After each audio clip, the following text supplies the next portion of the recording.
अस्सलाम वालेकुम, मेरा नाम सुलेमान मरफानी है और आज की इस वीडियो में मैं अपना पर्सनल एक्सपीरियंस शेयर करूंगा related to my cataract surgery. Hope it will be helpful for you. जैसे कि मैंने पिछली वीडियो में बताया that I was 90 when I got diagnosed with cataract in my both eye. मेरी राइट आई की सर्जरी हुई थी मार्च 2022 में और मेरे लेफ्ट आई की सर्जरी हुई है 7 अक्टूबर 2025, यानी आज से कुछ दिन पहले।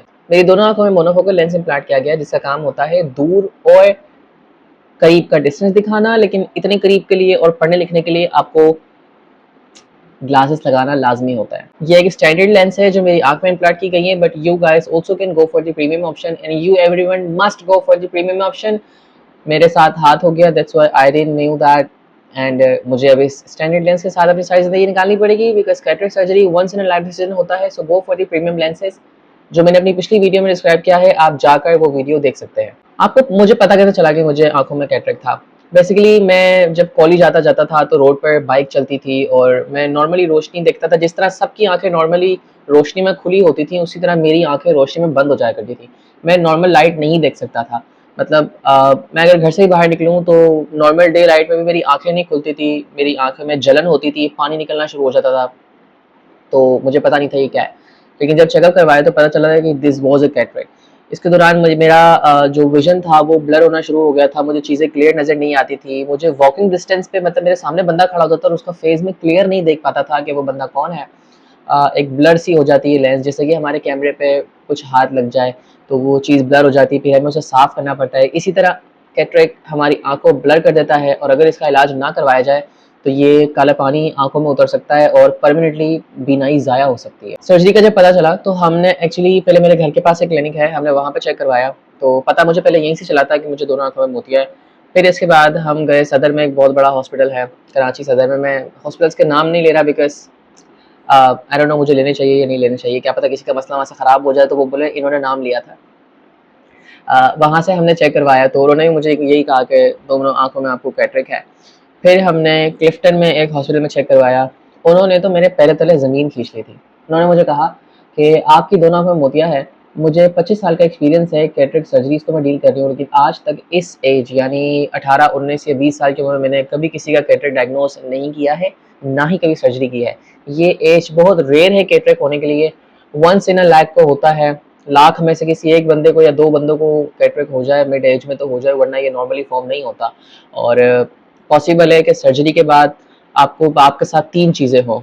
या तो आपको कलर ब्लाइंडनेस हो जाएगी, आपको कलर्स नहीं नज़र आएंगे, या आप सेमी ब्लाइंड हो जाएंगे, या आप बिल्कुल ब्लाइंड हो जाएंगे, आपको नज़र ही नहीं आएगा। एंड आई वाज, मैं तो पहले ज़मीन निकल गई थी कि भैया मतलब like this is the end of the world, मतलब मैं अंधा होने वाला हूँ क्या। लेकिन खैर देन शी सेड कि जितना अर्सा आप इस कैटरेक्ट के साथ निकाल सकते हैं निकाले, फ़ौरन से सर्जरी की तरफ ना जाए because it might be risky for you in your case, because this is quite strange cataract in this age. फिर इसके बाद मैंने तो रोना धोना शुरू कर दिया था एंड आई वाज लाइक अब तो मैं ऑलमोस्ट अंधा होने वाला हूँ, so now I won't be able to see anything. और ये सबकी नज़र में ना ये बात बहुत छोटी सी होती है कि भाई ओवर रिएक्ट कर रहे हैं या ड्रामे कर रहे हैं। नहीं, जिस इंसान के साथ गुजरती है उसी को पता होती है कि उसने किस ट्रॉमा से अपने आप को निकाला है। और समटाइम्स जब ये महसूस होता है ना कि now I am on artificial vision, तो इट हिट्स रियली हार्ड। जब एक बंदे के ग्लासेस नहीं है और एकदम से उसे ग्लासेस लगाने पड़ रहे हैं, वो भी डॉक्टर की कोताही की वजह से। That they implant the bloody monofocal lens into my eye, they must be implant the trifocal lens or the premium lens into my eye। लेकिन अब क्या कर सकते हैं, जो हो गया वो हो गया, बट शुक्र अल्हम्दुलिल्लाह कि मैं देख सकता हूँ। ओके, फिर इसके बाद हम हमारे घर के करीब हॉस्पिटल में गए, हमने वहाँ से डेट्स ली। बेसिकली ये जो डॉक्टर जहाँ से मैंने सर्जरी करवाई ये बहुत पुराने डॉक्टर है हमारे एरिया में। इन्होंने मेरे दादा की भी कैटरेक्ट की सर्जरी की है, लाइक इतने पुराने हैं ये। मेरी दादी की भी की है, मेरी फूफी की भी की है, मेरे खालों की भी की है, एंड मेरे सिस्टर की एक आँख में एक ग्लैंड बन गया था, उसकी सर्जरी भी इन्होंने ही की थी। और मतलब मैं जब जाता हूँ इनके पास तो ये मुझे मेरे दादा का नाम लेके बुलाते हैं कि आप तुम उनके पोते हो, और लाइक यस। तो इतना ज़्यादा इन डॉक्टर के साथ हमारी फ्रेंडनेस थी जो कि मुझे बिल्कुल भी पसंद नहीं आई बिकॉज मेरे मामले में उन्होंने काम अच्छा नहीं किया। मतलब सर्जरी ठीक की, लेकिन मुझे मोनोफोकल लेंस नहीं चाहिए थी, मुझे प्रीमियम लेंस चाहिए थी। ये भंड मार दिया गया मेरे साथ। हमने उनसे सिंपल जाके सर्जरी की डेट ली। उन्होंने सर्जरी से पहले मुझे 2 से 3 ड्रॉप्स उन्होंने मुझे दिए, जो मुझे दिन में 4 बार डालने होते थे और एक ड्रॉप मुझे रात में सोते वक्त डालने होते थे। 3 दिन पहले दिए थे मुझे ये सर्जरी के, अभी भी मुझे सर्जरी के 3 दिन पहले ये ड्रॉप्स दिए थे, ये मुझे डालने होते थे। और फिर इसके बाद जब सर्जरी का दिन था तब मुझे सर्जरी से कोई 4 घंटे पहले मैं गया था हॉस्पिटल, क्योंकि मुझसे पहले 5 पेशेंट्स थे जिनकी सर्जरी होनी थी। तो उन्होंने मेरी आँखों में ड्रॉप्स डालना शुरू किए। मेरी आँखों की जो आँख की जो लेंस होती है, जो पतली होती है, उसको फैला देते हैं, आँख के जो दौरे को फैला देते हैं। I don't know how to explain this but how it is. तो जब वो ड्रॉप्स डालते हैं आँखों में तब आपको आपकी बीनाई फैल जाती है, चीज़ें आपको स्फेरिकल नज़र आती हैं, चीज़ों की शुआएँ निकलती हुई नज़र आती है, सब चीज़ें बहुत अजीब सी नज़र आती है, नॉर्मल नहीं नज़र आती चीज़ें।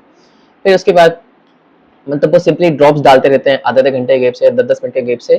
फिर इसके बाद वो आपको लेके जाते हैं, फिर वो मुझे लेके गए थे एक दूसरे वार्ड में, एक दूसरे रूम में। वहाँ पे उन्होंने मुझे लिटाया and that was the horrible part of the surgery of this entire process. उन्होंने मेरी आँख में इंजेक्शन लगाया। एग्जैक्टली उन्होंने मेरी आँख में यहाँ पर, इस जगह पर एग्जैक्टली इंजेक्शन लगाया जो मेरी आँख में लगा। इस आँख के वक्त भी यही किया था, यहाँ पे उन्होंने मुझे इंजेक्शन लगाया था। तो इंजेक्शन लगाने के बाद उन्होंने एनेस्थीसिया मेरी, मतलब ऑफ कोर्स इंजेक्शन के थ्रू ही एनेस्थीसिया मेरी आँख में डाला, मेरी आँख को सुन्न किया। फिर उसके बाद उन्होंने मेरी आँख के अंदर क्या बोलते हैं उसको, टिंचर बोलते हैं, क्या बोलते हैं वो जो ब्राउन ब्राउन होता है, पायोडीन समथिंग कुछ पता नहीं, वो डाल के तो रुई लाकर पैच ला दिया था, मेरी आँख बंद कर दी थी।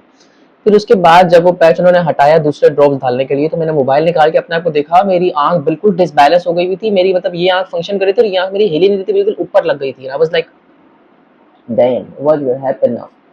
क्योंकि मेरी पहली जब आँख की सर्जरी हुई थी उस वक्त मेरी आँख इतनी ज़्यादा ब्लाइंड नहीं हुई थी, लेकिन मेरी जब अभी जो मेरी रिसेंटली लेफ्ट आई की सर्जरी हुई उसमें एनेस्थीसिया के बाद मेरी ये जो लेफ्ट आई है ये ऑलमोस्ट ब्लाइंड हो गई थी, मुझे इससे कुछ नज़र नहीं आ रहा था और मैं बहुत डर गया था कि अब पता नहीं क्या होगा। खैर उसके बाद एनेस्थीसिया देने के 2 घंटे बाद मेरे सर्जरी का नंबर आया, मेरी सर्जरी की गई। सर्जरी का प्रोसेस कोई 10 से 15 मिनट का होता है। आपको सिंपली फेस पे पहले कपड़ा रखा जाता है, फिर इसके बाद आपकी आंखों में क्लिप लगाए जाते हैं आँख को खोलने के लिए कि आप आंखें झपके ना। फिर इसके बाद एक और कपड़ा रख के आपकी दोनों आंखों को खोलने को बोल दिया जाता है कि दोनों आंखें आपने खुली रखनी है। फिर एक मशीन आती है ऊपर और फिर वो अपना काम करती है। वो मैं एक्सप्लेन नहीं कर सकता कि वो किस तरह करती है, बिकॉज आई डोंट नो कि मैं सही बोल पाऊंगा भी कि नहीं। ये प्रोसीजर, ऑपरेशन अगर एनेस्थीसिया दे दिया जाता है तो उसके बाद ये प्रोसीजर पेनफुल नहीं रहता, दर्द नहीं होता इस प्रोसीजर में। इसके बाद ऑफ कोर्स आधे घंटे के अंदर ये सर्जरी हो जाती है। This is a normal procedure for doctors, तो ये कोई इतनी बड़ी बात नहीं है, बट या दिस इज अ बड़ी बात बिकॉज इट डिपेंड्स कि डॉक्टर्स कैसा है। फिर इसके बाद सिंपली आपकी आंख पे पैच लगा दिया जाता है और आपको खुला छोड़ दिया जाता है। इट मीन्स कि आपको जाने की इजाज़त दे दी जाती है। ड्रॉप्स दिए थे मुझे, जो मुझे जिस दिन सर्जरी हुई थी उसके अगले दिन तक एक घंटे तक डालने थे, हर एक घंटे में मुझे ड्रॉप्स डालने थे और रात को सोते हुए मुझे मरहम दिया था जो मुझे लगाना था। फिर जब मैं नेक्स्ट दिन चेकअप पे गया तो मेरे एक ड्रॉप कम कर दिए, एक बढ़ा दिए और ड्रॉप की डोज कम कर दी। फिर उन्होंने मुझे कहा कि ड्रॉप आपको दिन में 4 बार डालने हैं। फिर उसके बाद आहिस्ता आहिस्ता ड्रॉप्स कम करते गए हम। अब मैं दिन में 3 बार डाल रहा हूँ ड्रॉप्स और एक ड्रॉप रात में डाल रहा हूँ सोते हुए। और रात में सोते हुए मरहम दिया है, ऑइंटमेंट दिया है, वो आंख में लगाना होता है लाजमी for the better recovery. Of course अगर हम ये सब करते हैं तो हमारी रिकवरी फास्ट होती है, अच्छी होती है, आँख की हेल्थ अच्छी रहती है इससे। गोलियाँ मुझे दी थी जिस दिन सर्जरी हुई थी, उसके 2 दिन तक मैंने गोलियाँ भी खाई थी, लेकिन उसके बाद उन्होंने मेरी गोलियाँ ख़त्म कर दी। अब मैं गोलियाँ नहीं खाता। उन्होंने मुझे कहा था अगर दर्द हो तो एक गोली उन्होंने मुझे दी थी कि वो खा लेना, लेकिन मुझे दर्द नहीं रहा तो मैंने वो गोली भी नहीं खाई। जितना हो सके मैं दवाइयाँ अवॉइड करनी चाहिए। सो दिस हाउ ये मेरा एक्सपीरियंस रहा था। But I was super scared जब मुझे पता चला कि मुझे मोतिया है, because I don't know that मुझे ये बोलना चाहिए नहीं बोलना चाहिए, but I used to think like before even my surgery that कि मेरी आंखों को कुछ हो जाएगा। उससे मुझे पता भी नहीं था कि मुझे मोतिया है, लेकिन फिर मोतिया निकला एंड देन उसकी सर्जरीज हुई। Now I am in front of you, I can see अल्हम्दुलिल्लाह my vision is pretty clear, it's pretty fine. But या करीब के लिए now I am on full time glasses. So how it works, but हमें अल्लाह का शुक्र अदा करना चाहिए कि जो भी है हम देख सकते हैं। अगर वो चाहता तो बिनाई ले भी सकता था, उसने नहीं ली, उसने थोड़ी सी आजमाइश से निकाल के सारी चीज़ें बेहतर कर देनी होती है। तो अगर आप मोतिये से गुजर रहे हैं, ये सारी अपनी चीज़ें ना लोग आके कैमरे पे नहीं बताते। I am sharing my personal experience with you कि ये वो बातें हैं जो मुझे किसी ने नहीं बताई थी, मुझे अपने एक्सपीरियंस से पता चली है। तो ये मैं आपको बता रहा हूँ ताकि आपको पता हो एक्सपीरियंस करने से पहले कि आप कोई गलती ना कर दें। मुझे कोई बताने वाला नहीं था, कोई सजेस्ट करने वाला सही नहीं था। डॉक्टर ने मुझे मोनोफोकल इम्प्लांट कर दिया, लेकिन आपको प्रीमियम लेंस ही लगानी है।